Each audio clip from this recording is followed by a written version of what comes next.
Agora você vai para o versículo 3, que é profético. Ei, no versículo 3 diz assim: porque é Ele que cura todas as tuas feridas, é Ele que sara todas as suas enfermidades. Quem? É o médico? Não, os médicos passam o receituário, os médicos passam os remédios, mas a cura vem do Senhor. É Ele que cura, é Ele que levanta, é Ele que faz o milagre, é Ele que opera maravilhas. Amados, nós tomamos a decisão aonde nós queremos chegar. A pergunta é: aonde você quer chegar? Aonde você quer chegar? Aonde você quer chegar? Qual o seu objetivo? Se você levantar na sua casa um altar de adoração ao Senhor, você vai sacrificar um tempo seu. Você vai sacrificar um tempo seu. Só que vai ser tão recompensador para a sua vida, amados. Vai ser tão recompensador. Pastor, eu não consigo orar mais do que 1 minuto. Amados, ninguém consegue orar mais do que 1 minuto se não começar a orar. Se não começar a orar. E a oração sua, é particular sua. Lá em casa a gente tem 2 polos assim bem distantes um do outro: a oração da pastora e a minha oração. A minha oração eu já chego assim com as mãos levantadas agradecendo ao Senhor. A oração da pastora ela já chega sapateando e falando: sai capeta daqui. Enquanto eu estou ali orando, dizendo: Senhor, Tu és lindo.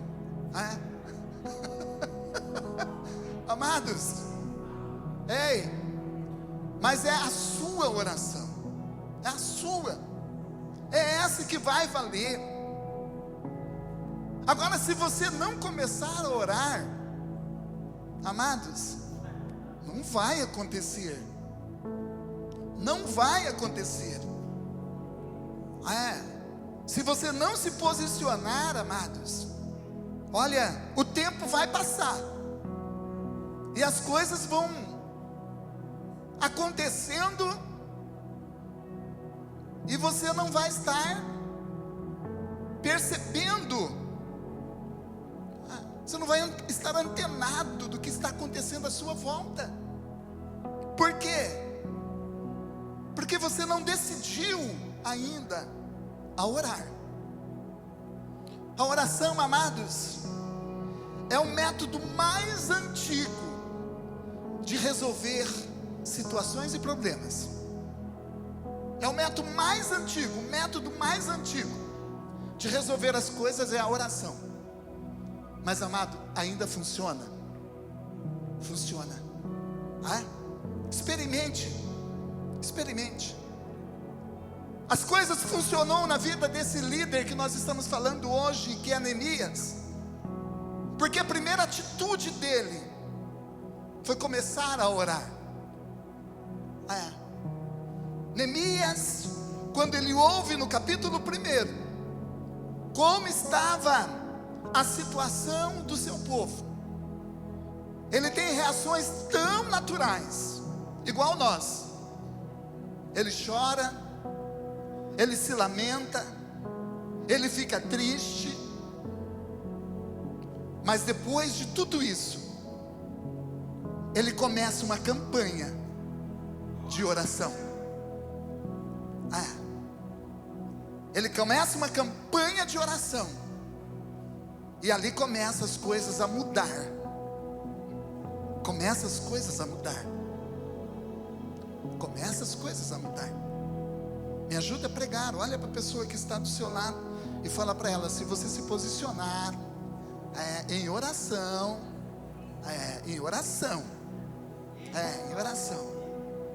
as coisas vai começar a mudar.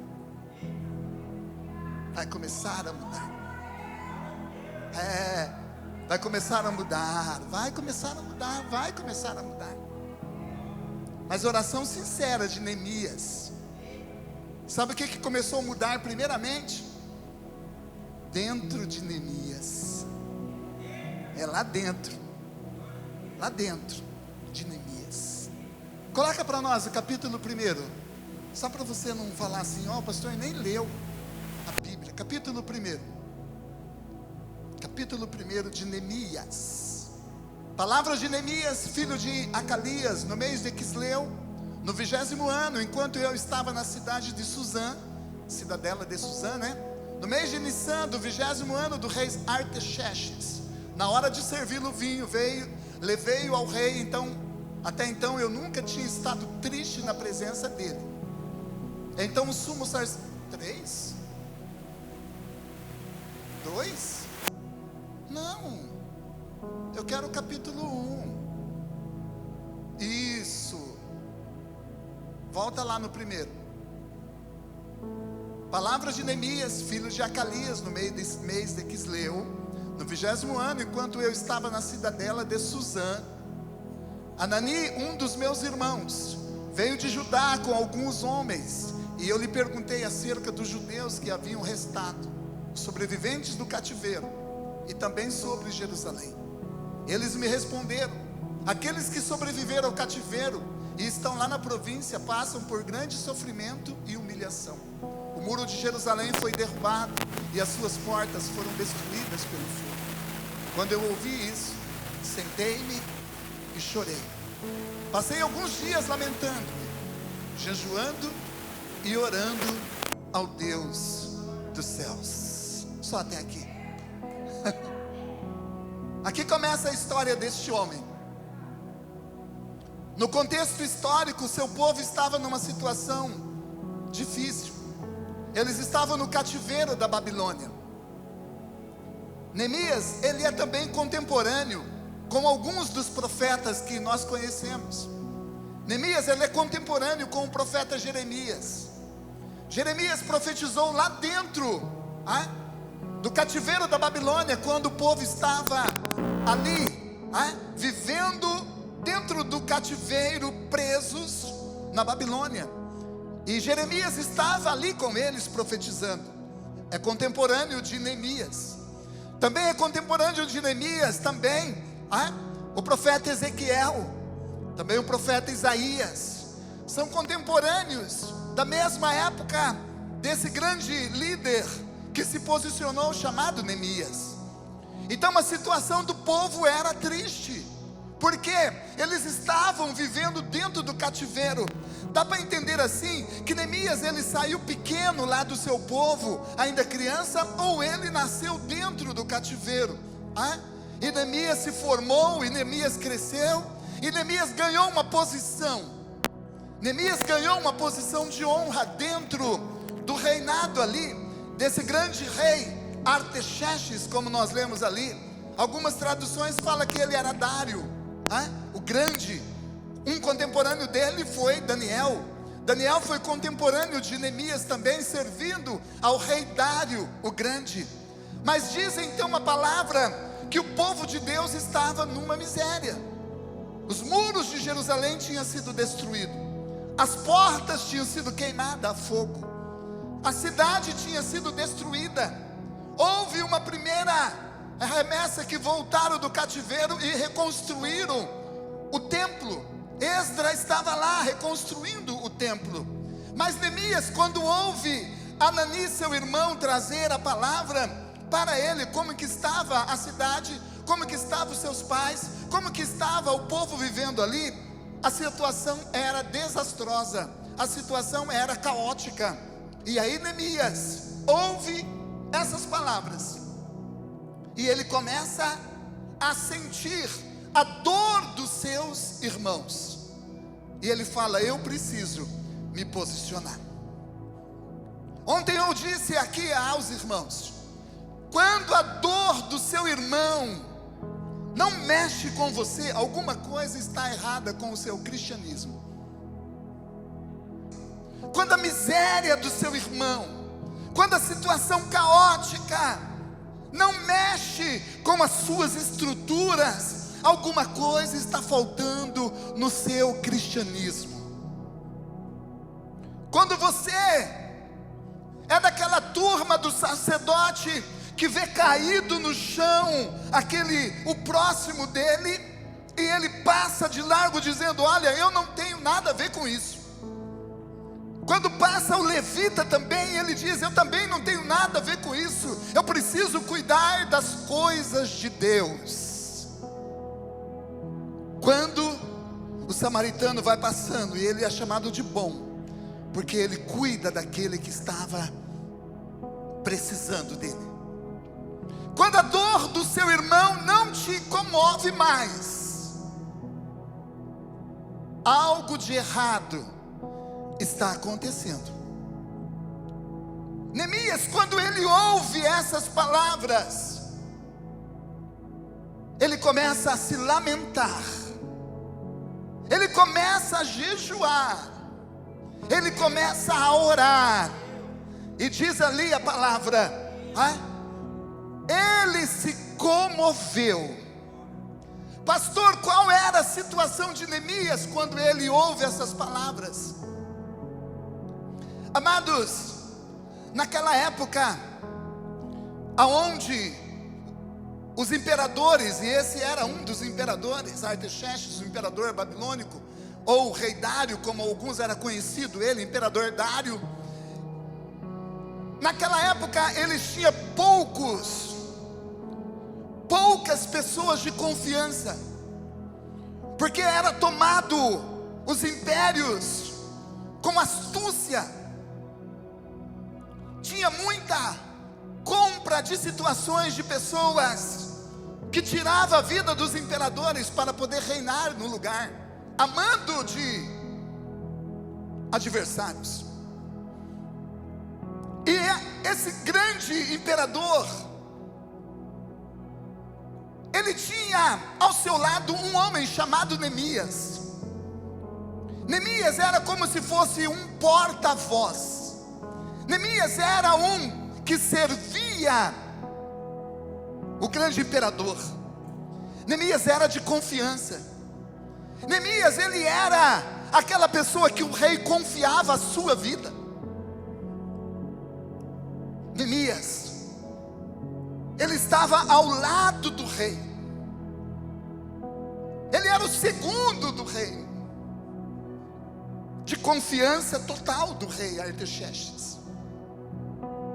Mas quando Neemias, ele vê a miséria dos seus irmãos, quando ele começa a orar, jejuar, ele fala: Senhor, eu preciso fazer alguma coisa. E ele se posiciona. Ele toma uma posição. Amados, Neemias não estava perambulando desempregado. Neemias não estava, amados, vadiando seus horários, não. Neemias era comprometido, Neemias era querido, Neemias estava ao lado desse imperador. Mas quando ele viu a dor dos seus irmãos, ele falou assim: eu vou renunciar a tudo isso e vou fazer alguma coisa pelos meus irmãos. Por que é importante frisar isso? Porque ele deixou uma posição de honra. Ele deixou uma posição de honra no palácio. Ele deixou uma vida de boemia. Ele largou o seu sofá que abraçava ele. Ele largou o seu controle da televisão. Ele largou o seu celular. Ele largou a internet. E ele disse: eu vou deixar tudo e vou ajudar o meu povo. Por que é importante frisar isso? Porque muitos podem pensar que Neemias era um desocupado, não tinha nada o que fazer. E não é verdade. Neemias tinha uma posição. Neemias tinha uma alta posição ao lado do imperador. Mas essa posição para ele, colocado na balança, quando ele começou a orar pelos seus irmãos, ele disse: não é justo eu ficar aqui no conforto enquanto os meus irmãos precisam de mim. E ele chega e fala para o imperador: eu preciso ajudar a minha família, eu preciso ajudar os meus. O imperador que estava ali disse: Neemias, você é tão querido aqui, você é tão bem-vindo aqui, me dê a sua palavra que você vai, mas que você vai voltar. Primeira característica de Neemias: lealdade ao seu líder, compromisso com aquele que estava ali reinando. Algo interessante estava acontecendo ali, porque a primeira remessa dos que retornaram para Jerusalém, saindo do cativeiro, eles reconstruíram o templo, mas não conseguiram reconstruir os muros e nem as portas. Eles até começaram, mas esse mesmo imperador Artaxerxes mandou uma carta dizendo: ei, pode parar essa obra. Ele já tinha dado uma ordem há tempo atrás para parar.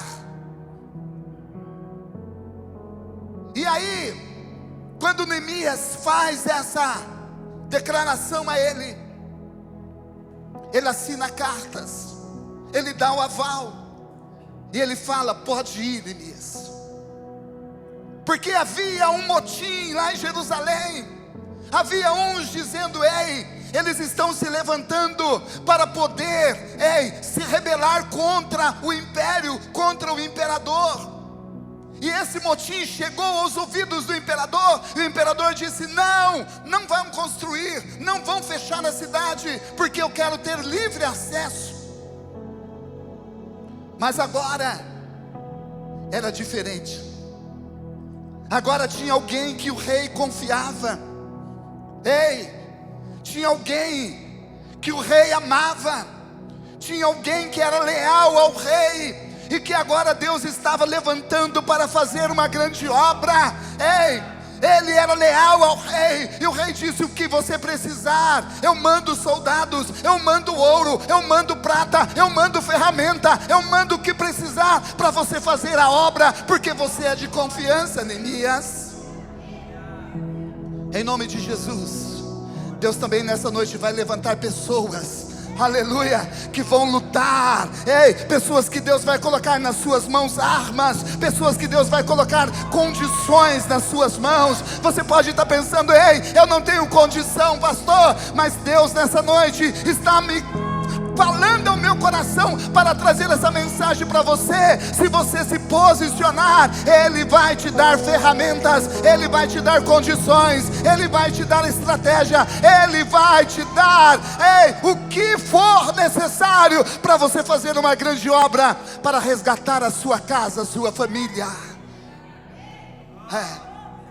Você só precisa se posicionar nessa noite. Se posicionar. Lealdade e deslealdade. É um livrinho pequeno assim, vermelhinho. Seja leal, seja sincero. Deus vai honrar a sua vida. Sabia que Deus gosta disso, de lealdade, sinceridade? Deus gosta disso. Neemias, ele estava vivendo uma vida boêmia no palácio, mas quando ele se posiciona, as coisas acontecem. Primeiro ele começou a orar, primeiro ele começou a jejuar e se lamentar, sentindo a dor dos seus irmãos. Depois ele faz uma linda oração, oração de quebrantamento. Você não vai ver Neemias acusando os seus irmãos, acusando os líderes. Você não vai ver Neemias falando: por causa daquele rei que pecou, por causa daquele líder que não vigiou. Não, Neemias ele ora diferente. Neemias fala: Deus, os nossos pais pecaram, Deus, nós pecamos, Deus, eu também pequei. pequei contra ti e merecemos essa situação. Mas Deus, na tua palavra está escrito: ei, se o meu povo que se chama pelo meu nome se arrepender e orar e se converter e tomar uma nova decisão e tomar um novo rumo, o Senhor diz que vai abrir os céus e vai derramar as suas bênçãos e vai curar a terra e vai sarar a ferida. Ei, esse mesmo Deus está nos levantando nessa noite também. Neemias não acusou, ele se colocou no mesmo pacote dos seus irmãos. Isso que é lindo. Ele falou: Senhor, nós distanciamos do Senhor, mas nós queremos voltar, que a tua palavra diz: ei, quando o meu povo se arrepender, aonde eles estiverem, eu vou trazer eles de volta para a terra deles. Neemias estava dizendo: Senhor, cumpra essas promessas. Na Bíblia tem mais de 8.000 promessas. Olhe para a pessoa que está do seu lado e fala para ela: na Bíblia tem mais de 8.000 promessas esperando para você ler uma. Tudo para você. Você sabia que você pode orar reivindicando as promessas de Deus? Isso é orar a Bíblia. A oração de 1 minuto vai começar a ser uma oração diferente. Se você for para o livro de Salmos, aí você vai lá para o Salmo de número 23. Aí você vai ler aquelas palavras dizendo assim: o Senhor é o meu pastor e nada me faltará. Deitar-me faz em verdes pastos, guia-me mansamente às águas tranquilas. Eita Deus, quando você começar a orar isso, você vai ver: ei, nada está me faltando, porque eu tenho tudo, e o meu tudo se chama Jesus de Nazaré, se chama Deus Todo-Poderoso. Ele é o meu pastor, Ele que cumprimenta a obra na minha vida, é Ele que me ajuda, é Ele que me socorre, é Ele na minha vida. Ei, Neemias tinha essa consciência. Ele orava as promessas. Orava as promessas. Às vezes nós estamos passando por situações e nem oramos as promessas que estão na Bíblia. Nem oramos. Salmo de número 103 é lindo. É lindo. Começa como uma oração de gratidão. No Salmo de número 103, ele diz: bendize, ó minha alma, ao Senhor, e tudo que há em mim, bendiga o seu santo nome. Você pode dizer assim: bendiga minha alma ao Senhor, e tudo que há em mim, bendiga o seu santo nome. Ei, no versículo 2 diz assim: bendize a minha alma ao Senhor, e não se esqueça de nenhum dos seus benefícios. Ei, você pode dizer isso: bendize a minha alma ao Senhor, e não se esqueça de nenhum dos seus benefícios. Agora você vai para o versículo 3, que é profético. Ei, no versículo 3 diz assim: porque é Ele que cura todas as tuas feridas, é Ele que sara todas as suas enfermidades. Quem? É o médico? Não, os médicos passam o receituário, os médicos passam os remédios, mas a cura vem do Senhor. É Ele que cura, é Ele que levanta, é Ele que faz o milagre, é Ele que opera maravilhas. É Ele. E você pode orar. Tem alguém enfermo? Vai lá, mete a sua mão santa em cima, na cabeça, e ore o Salmo de número 103. E ore com fé, ore com convicção. Ah, pastor, mas eu pastor. Ei, Deus vai usar você. Deus vai usar você. Deus vai usar você. Neemias se posicionou. Se posicione. Se posicione pelo amor de Deus. Se posicione. Neemias tinha ocupação. Neemias tinha um futuro garantido. Neemias tinha tudo: recursos, conforto, Mas quando ele viu a necessidade dos seus irmãos, ele disse: é a minha hora. Talvez foi para isso que eu fui preparado. Não dá para entender assim? Se fosse o outro rei, não tinha ajudado. Mas não era outro, não era um qualquer. Era Neemias. Era Neemias. E para Neemias, o rei não podia dizer não. Ele tinha que dizer sim. Neemias disse: ei, as autoridades lá precisam saber que o Senhor está comigo, rei. O rei disse: quantas cartas você precisa, Neemias? Neemias disse: para mim passar, são 1.600 quilômetros de distância. Eu tenho que passar em territórios difíceis, de guerra, situações de aperto, pessoas que não estão do nosso lado, rei. Ei, mas Artaxerxes, ou o grande rei Dário, ele disse: eu estou aqui assinando uma carta. Se alguém pelo menos olhar torto para você, Neemias, eu vou resolver. Eu não estou falando do Trump, não, né? Ei, eu estou falando do imperador Dário, o grande. Ele, você falou: se alguém olhar torto para você, Neemias, eu desço lá, e acabo. E aí, amados, Neemias sai marchando, com seus cavalos, com seus carros, com as suas ali ferramentas para fazer uma grande obra. Eu quero agora nessa noite frisar um tema para nós. Tudo começa quando alguém se posiciona. Se você se posicionar, algo vai acontecer.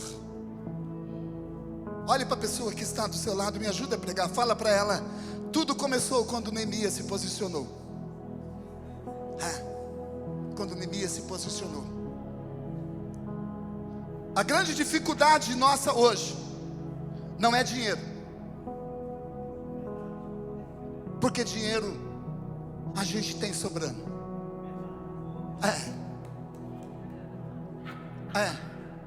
Dinheiro não falta, amados. Para quem serve o dono do ouro e da prata, dinheiro não é problema para nós. Não. Avisa aí as pessoas que estão pensando que dinheiro é problema. Não, dinheiro não é problema para nós. Se alguém pensa que hoje está faltando recursos, não é recursos materiais, não. Nós temos muito recursos, muito, de sobra. O que está faltando é pessoas se posicionarem. Pessoas se posicionarem. Neemias se levantarem. Pessoas que olham e não julgam, não apontam o erro, mas pessoas que se colocam na brecha, dizendo: ei, eu vou me posicionar, me colocar na brecha, para fazer uma grande obra. Quando os muros de Jerusalém tinham uma fenda, e essa fenda era uma brecha que avisava, o atalaia colocava sua cabeça ali naquela brecha para avisar que os inimigos estavam se aproximando, que era para o povo se preparar, que era para eles se posicionarem, porque os inimigos estavam chegando para atacar. O primeiro que era ferido era aquele que estava na brecha, mas ele se posicionava com uma determinação: eu vou fazer algo em prol da minha nação, do meu povo, da minha família. Se alguém se ferir, o primeiro vai ser eu, mas eu não vou me acovardar, eu vou me posicionar para salvar a minha casa. E aí Deus levanta Ezequiel e diz: Ezequiel, eu procurei alguém para estar na brecha, orando pelo povo de Israel. E sabe o que Deus falou para Ezequiel? Eu não encontrei ninguém, Ezequiel, que se colocasse na brecha. Eu não encontrei ninguém que se posicionasse dizendo: Senhor, envia-me a mim, Senhor, me usa, Senhor, eu vou fazer a obra. Eu vou levantar do sofá e vou lá. eu vou levantar do meu comodismo aqui, vou fazer alguma coisa. Se posicione. Se posicione. Tudo começa quando alguém se posiciona. Tudo começa quando alguém se posiciona. Se você for ler a história dos americanos, é lindo a história, mas viver lá foi muito ruim. Muito ruim. O sul em guerra com o norte. No sul, os negros discriminados. Os negros iam entrar no ônibus para ir trabalhar. Os últimos assentos eram dos negros. Negro não se misturava com os brancos. Uma rede de churrascaria. Chegou 2 pastores e uma cantora fazendo uma missão. Chegaram na churrascaria e entraram para comer naquele restaurante de uma rede grande de restaurante. Eles ficaram 1h30 na mesa esperando. Os garçons passavam e não perguntavam o que eles queriam. Aí a gerente chega para os seus funcionários e fala: o que está acontecendo? Aí um levanta e fala assim: você viu a cor deles? Eles são negros. E eu não vou atender negros. Mas um dia, um homem se levantou em oração. E ele disse: eu tenho um sonho. E ele se posicionou em oração.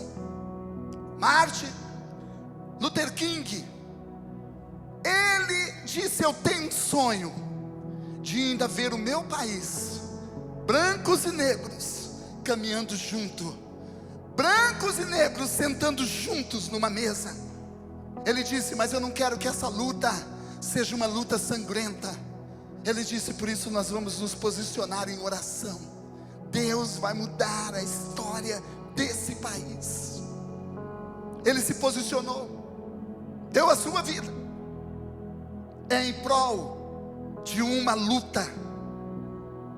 De uma luta. Hoje ele é referenciado e conhecido porque ele se posicionou. Estou falando tão distante para você ter uma ideia de que nós também precisamos nos posicionarmos. Precisamos fazer alguma coisa. Você precisa fazer alguma coisa. Sair do comodismo. A primeira coisa que você precisa fazer é começar a orar. Orar. Quando você começar a orar, se lamentar, chorar, você vai ver que você vai se apaixonar por essa luta.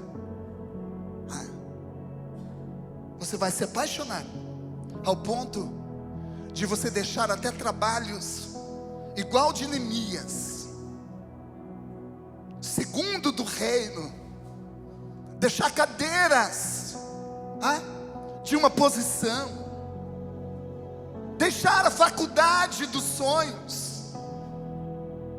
O povo de Deus estava vivendo numa situação tão miserável. E um jovem estava em Paris cursando uma das melhores faculdades. Quando chega a notícia dizendo: seus irmãos perderam. Lá em Jerusalém, Judá, seus irmãos perderam eles perderam a raiz que eles tinham de falar o aramaico. O aramaico está morrendo. A língua do seu povo está morrendo. Agora eles trocaram, eles estão falando a língua dos dominadores. Eles falam o aramaico mais pouco. Eles falam com medo. Não tem livros em aramaico. Não tem tradução do aramaico. O aramaico está morrendo. E esse jovem, no último ano da faculdade de medicina em Paris, ele chega para sua família e diz assim: pai, mãe, estou voltando. E a sua mãe fala: filho, mas você não se formou? Ele fala assim: mãe, eu não consigo mais ficar aqui. E a sua mãe disse: mas o que está acontecendo? Você está com depressão? Você está triste? Ele disse: não, eu comecei a orar por vocês, e algo me impulsiona, que eu preciso salvar o aramaico. E ele volta para o seu país, e ele começa a editar livros em aramaico, incentivando as famílias a falar a língua, porque ele disse: a nossa língua não pode morrer, a nossa língua não pode morrer, a nossa língua não pode morrer, a nossa língua não pode morrer. E aí ele consegue fazer uma grande obra no meio do seu povo, porque ele se levantou. Ele se levantou. É hora de nós nos posicionarmos. Tudo começa quando alguém se posiciona. Se você não se posicionar, você está vendo o que precisa ser feito, mas se você não se posicionar, não estou dizendo para você, ei, pintar o cabelo de vermelho e ir para a Praça do Relógio em Apiacás. Não é isso. Não é isso. Não estou falando para você, ei, rasgar as suas vestes e sair na rua. Não é isso. Estou falando para você começar com uma oração primeiro. Deus vai te dar estratégia, Deus vai te dar sabedoria. Neemias, ele sabia o que precisava ser feito, era a reconstrução dos muros. Neemias sabia o que precisava ser feito, era a reforma das portas, a qual ele dedica o capítulo de número 3, tão somente a reforma das portas, das portas da cidade de Jerusalém. E ele dá alusão no capítulo 3 de todos os reformadores. Ele sabia o que fazer, mas nem assim ele disse: eu sei o que tem que fazer. Não, ele primeiro disse: Senhor, me ajuda, Senhor, me ajuda, Senhor, me dê condições. Por isso que Neemias conseguiu fazer uma grande obra. Uma das qualidades dele é a humildade. Isso é lindo. Ele começou a orar, se levantou ali os opositores, pessoas que entenderam a postura de Neemias diferente, acusaram ele, trouxeram o passado de volta, dizendo: ei, nós vamos falar para o rei que você está reconstruindo os muros, porque você quer criar uma rebelião, você quer governar aqui, Neemias, você está mal intencionado, e nós vamos falar com o rei. Neemias não foi discutir, Neemias não foi bater boca, Neemias resolvia na oração. Ele disse: Senhor, eles estão, Senhor, falando mentira, Senhor, mas o Senhor é o meu ajudador, o Senhor é o meu protetor. Aprenda com Neemias, seja humilde. A humildade cabe em todos os lugares. Seja humilde. Seja humilde. Saiba ouvir. Estão te acusando, mas não deixe essas palavras descer ao seu coração. Eles não sabem que a tua intenção, ela é uma intenção de fazer o reino de Deus crescer. Aleluia, aleluia. Uma das características de Neemias, humildade. Sabia ouvir. Ele não ia discutir. Não precisa disso. Ele dizia: eu estou fazendo uma grande obra, eu não tenho tempo para isso. E ele concluiu a obra em 52 dias. Vamos ficar em pé?